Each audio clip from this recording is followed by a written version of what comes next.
Whether you're looking for answers to specific life questions or simply hoping to become the best version of you possible, welcome to the Mental Breakdown and Psychreg podcast, where we offer insight, information, and strategies based upon research and years of practice as psychologists. So sit back, have a listen, and get connected with our hosts, Dr. Berney Wilkinson and Dr. Richard Marshall. Welcome back. Today focuses on cluster B personality disorders. This is a tough topic because cluster B personality disorders are among the most challenging of the personality disorders that we know about, and it's probably the most researched group of personality disorders. Yeah, especially the borderline personality yeah. disorder. So, as we mentioned before, the DSM-5 differentiates 10 different personality disorders. Yesterday we talked about cluster A personality disorders. Mm-hmm. There were 3 of those. Mm-hmm. Today we're going to talk about cluster B, which includes 4 different personality disorders. And we'll kind of go through each of those. Tomorrow will be cluster C, which includes 3 others. So cluster B personality disorders are identified as very emotional, very sometimes unpredictable, but very sometimes unstable. Is it fair to say cluster B is a disregard for the rights or the feelings of others? There's sort of this. Oh, well, what are the 4? What are the 4 that you're going to be talking about? You want to go ahead and go through them like that? No, just. Well, there's 4. There's Antisocial personality disorder, Borderline personality disorder, Histrionic personality disorder, and Narcissistic personality disorder. So, in one way or another, these are about focusing on myself at the expense of everybody else. Right. Okay. Without considering either their rights or their feelings or something.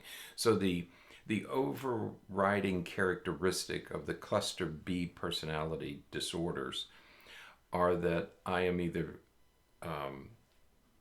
excessively focused on myself, such as the narcissistic, at the expense of everybody else, or I am going to completely disregard the rights of others, trample all over them, and that would be the antisocial personality disorder.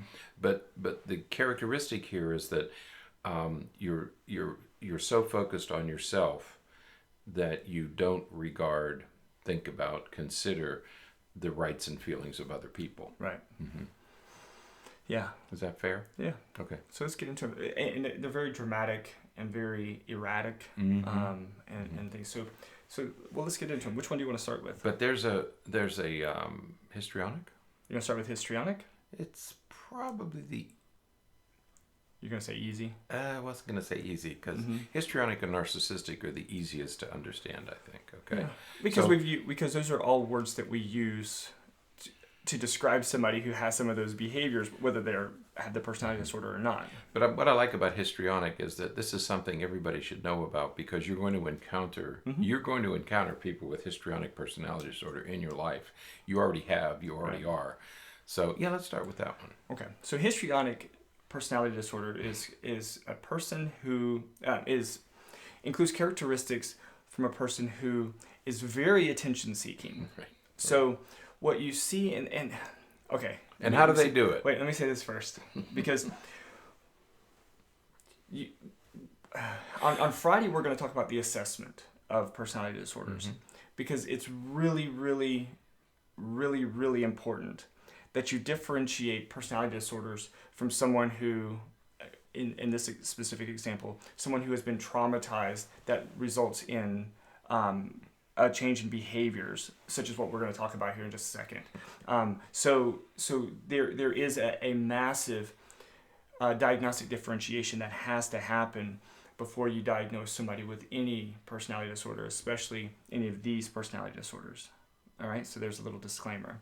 Because histrionic is a person who is very attention seeking, and so they may behave very sexually provocatively. Right. They may dress in They dress provocatively way. Their makeup, their hair, right. all those things. They engage in behaviors that are very provocative. That draw attention to themselves. Right. Okay. And right. everything is big. Everything is dramatic. Right. Expansive. And it doesn't matter what they encounter, it doesn't matter. Everything is big, and the emotions are big, but it's all done to draw attention to myself. Right. That's that cluster B, is that excessive focusing on oneself. Right. Right. But it's all about gaining the attention from other people. And what do we and the term that young people use there, drama queens. Drama queens. The concept of the drama queen is you're starting to move into histrionics. Very big, yeah. You have kids who come in and they have pink hair, but teenagers tend to be a little histrionic. Right. Okay. That's why I said. So that's why I was saying about the careful. diagnostic part. Because most teenagers, because of the personal fable and all that stuff, tend to do things that we typically associate with histrionic personality disorder. Coloring their hair, body piercings, shoes. Right. They come in with mesh nylons and Doc Marten boots and shorts and all this stuff, which is done to draw attention to themselves. But that's not abnormal in teenagers. Okay, it might be, but that's why you have to be so careful. Right. Okay, if somebody comes in who's 35 dressed like that, then you start to worry. Right. Okay, so why does this person have this need to draw attention to herself? Right. But it's not the only way. It's not just through clothing. Right. It could be through clothing, behavior, how you talk, how you act, how you behave, anything you do to draw attention to yourself. Right. You were a little gender specific there, because it is much more common in females than it is in males, but it can occur in males as well. Not the exclusive province of females by any means. Absolutely. It is more common in women, females, but it can occur in men as well. Absolutely. They don't necessarily wear fishnets. No, but they wear. They do all the same things. It's just the male analog of what a female is doing. We tend to think of females, but absolutely men, and it's more and more common today with men wearing makeup or doing things which is common and acceptable. Okay, so yes, by all means, this happens. Men usually do it with their bodies. Getting buff and muscular and all that sort of stuff. Right. Yeah. The next one that you mentioned that we would do next is narcissistic. Very, very similar, but it's but the difference here sort of extends beyond just trying to gain the attention.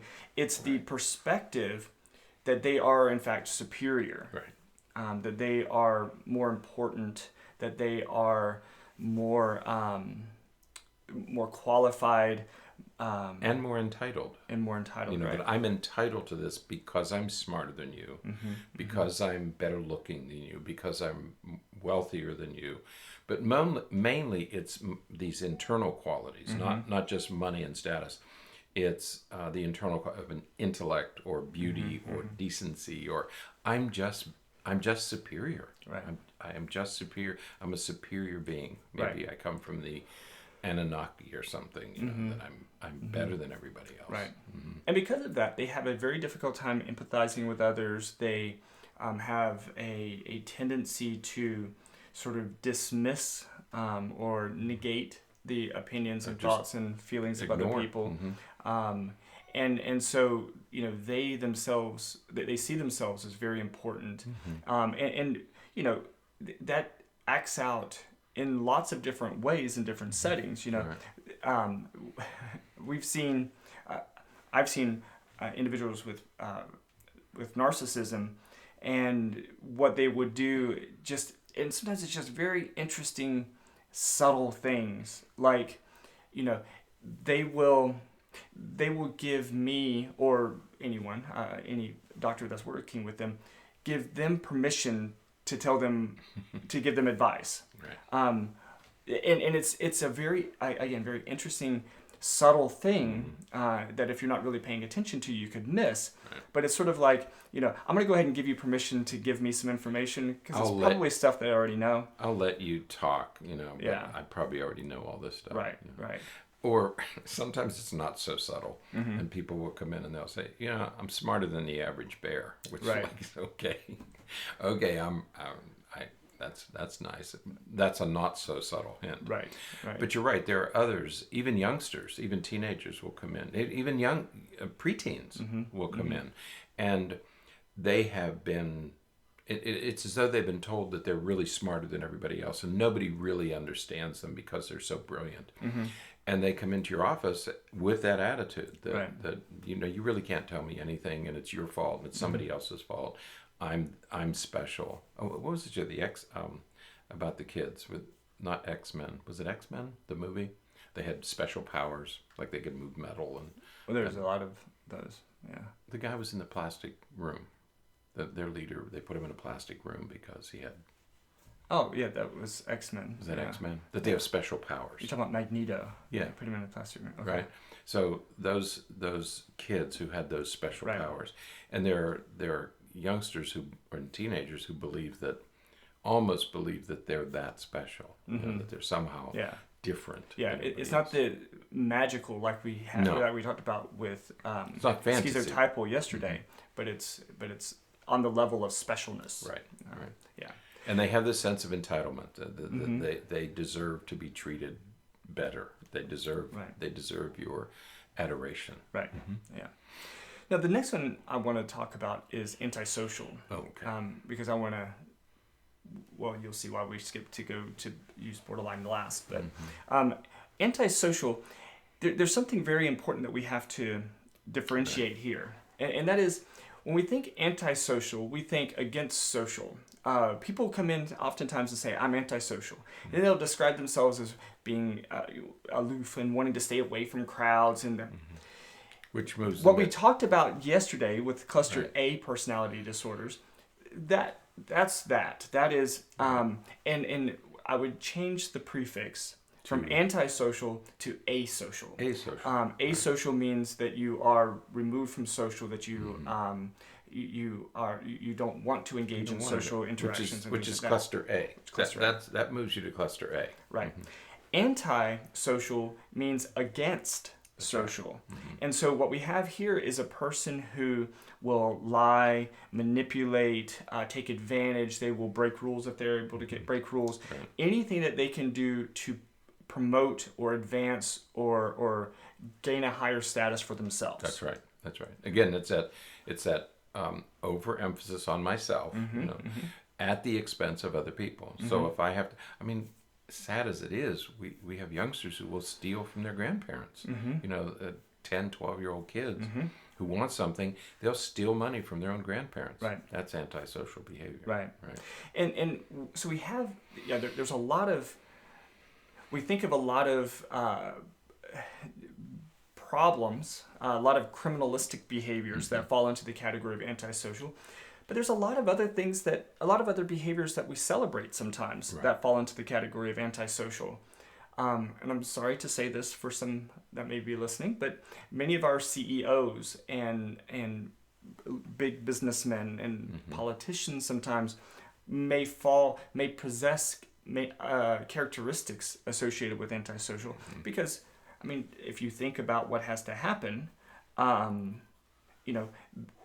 in some way you have to step over, or you have to work against other people in order to gain some of those statuses. I think one of the most common that's in the news is the Wells Fargo fiasco, where they opened up all those accounts.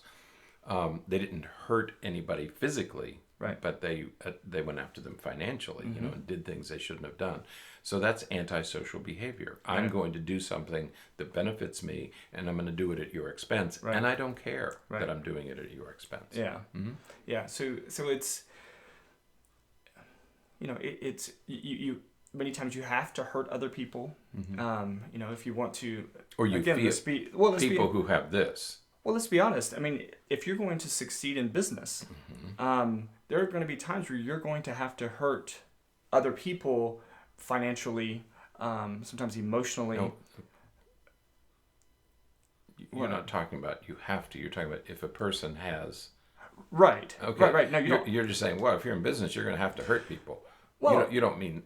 Well, let's we're use in an business, example. but we don't hurt people. Well, but at the same time, if at the same time I'm doing things, we do things in our practice here to attract more people to come in for treatment and to try to get help here, which in a way, if there is another therapist here in town that does some of the same thing, we're going to want to, and we think that our model is better or that the approach that we take is superior to theirs, we're going to do things to try to encourage people to come here as opposed to go there.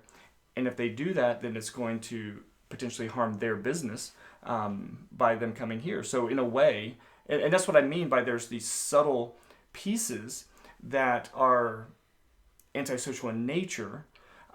It's not, certainly that is very different than, not to pick, we'll just say big box stores. What big box stores do to mom and pop stores in small towns when, you have this massive box store that moves into an area, and then all of a sudden, all of these mom and pop stores have to close because they just can't compete with the prices. That's very different. I don't think that the CEOs in those companies are necessarily thinking, haha, we're going to go in there and we're going to knock these mom and pop businesses out of business. But that's what's happening. I mean, there is some awareness that that's a potential. Would you call that antisocial personality disorder? No, not personality disorder. I just mean traits.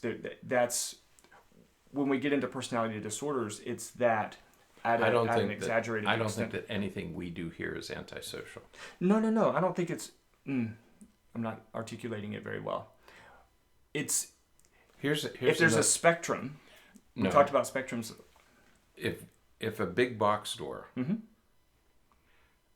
has a business model that is designed just to generate as much profit as possible, and they do that by hiring workers part-time and not giving them benefits, that CEO is antisocial.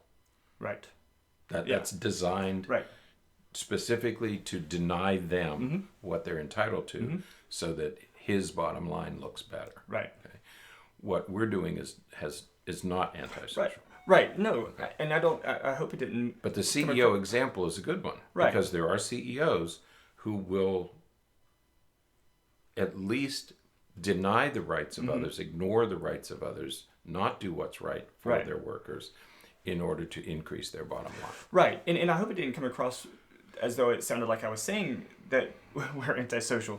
Because the difference here is, again, thinking about our practice here, is while we may work to bring in individuals to come in here for treatment because we feel like we have a good model, a good system for what they need, at the same time, we will refer to those other facilities and send them patients if I feel that they provide something better. Could do a better job, right? We do that all the time. Right. So to me, the that's why I was going to say it's kind of like a spectrum where you have some of those behaviors that, if that power is in the wrong hands, could lead to antisocial-like behavior.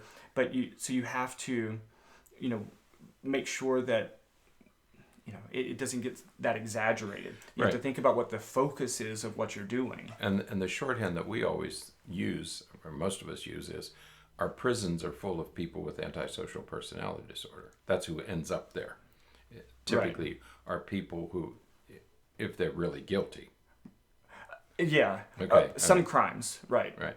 They've stolen from others. They've hurt other people. They've, So. Well, it's just the only differentiation I was making was there's a lot of people in jail for smoking pot. Right. And victimless crimes are different. So we're talking about there are lots of people languishing in prisons who shouldn't be there. But you take the CEO of a company who has there are a lot of people who have committed white collar crimes, antisocial. The reason I mention that is because a lot of criminal behavior is antisocial behavior. And in teenagers, because antisocial personality disorders diagnosis isn't made until you're over 18, Right. 18 and over. Prior to that, we call it conduct disorder. Right. Okay.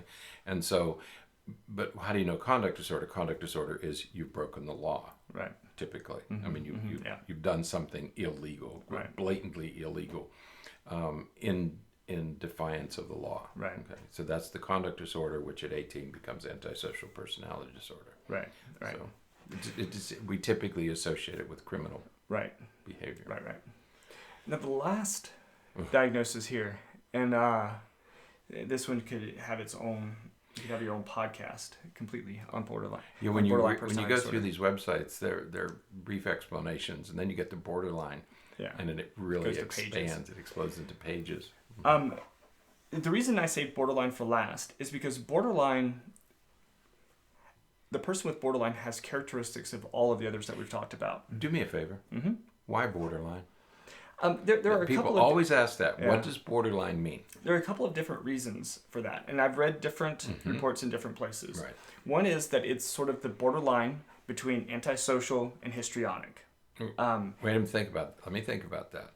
Between what? Borderline between antisocial, what we just Somewhere talked about. between antisocial, which And is against histrionic. other, and drawing attention to yourself. Right. Okay. There's this push and pull that happens that we'll talk about just in a second.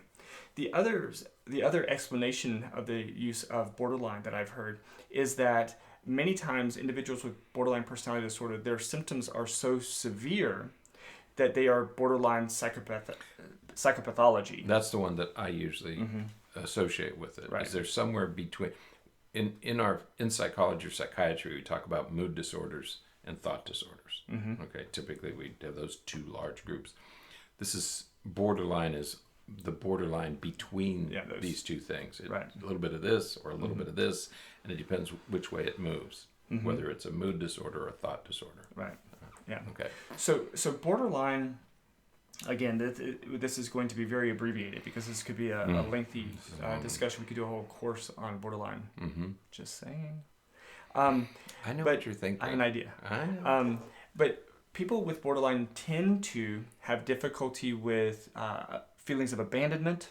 They have, and instead of just going through some of those specific types of things, some of the common characteristics or behaviors that we'll see is the person will build relationships with others very, very fast, very, very strong, very emotionally strong, intense relationships very fast, and just as quickly abandon and destroy or walk away from those relationships. Right. And so that's that push-pull that I was just referring to. They will pull people close to them very close, very fast, but just as quick push them away. Right. Their moods tend to be less regulated, and so you get the highs and lows. Many times people, again, you got to be careful with this, but because I don't want, just because I'm going to say mood disorder, I'm going to say mood swings.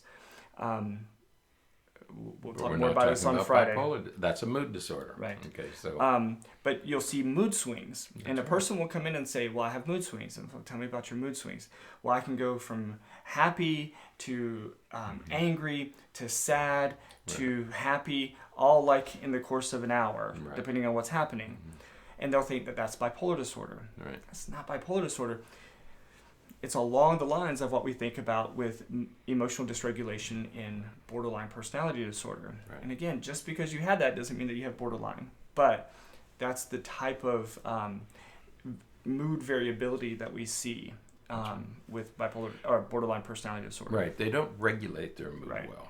They're not in complete control of their mood. So again, if we think of borderline being somewhere between a mood disorder and a psychotic disorder, they do have these mood swings, not the kind of dramatic mood swings that you see in bipolar disorder, and they're not as regular as you see in bipolar disorder. Tends to have regular mood swings, the ups and downs, but they're in a particular mood state for a period of time. That's right. At least a week. The depressive episodes last maybe for months, right? And then they might have a week of mania, but there's a regular, there's a cycle, there's a rhythm to it. With borderlines, it changes very quickly because they don't, I don't want to say borderlines, a person with a borderline personality disorder, they don't have complete control of their moods. Right. They're sort of victim to their own moods. Right. Okay? And the moods are driven by kind of odd or bizarre thinking, which moves you over to this thought disorder side, the psychotic side, is that you're driven by kind of unusual, bizarre thinking about people and about yourself. Right. There's some paranoia about what other people think about them. Right. If Trust. something doesn't go right, trust is really important. If they don't, they feel like something didn't go quite the way that it should, then all of a sudden they think that, okay, this person's out to get them, You and hate they're going me. to, right. There's something, you're after me. Well, no, I didn't do it. Yeah. I wasn't thinking about you when I did it, but a person with a borderline personality disorder takes everything in a very personal way. And this is where you say, you get those, everything's not about you. Right. Because this is taken that way.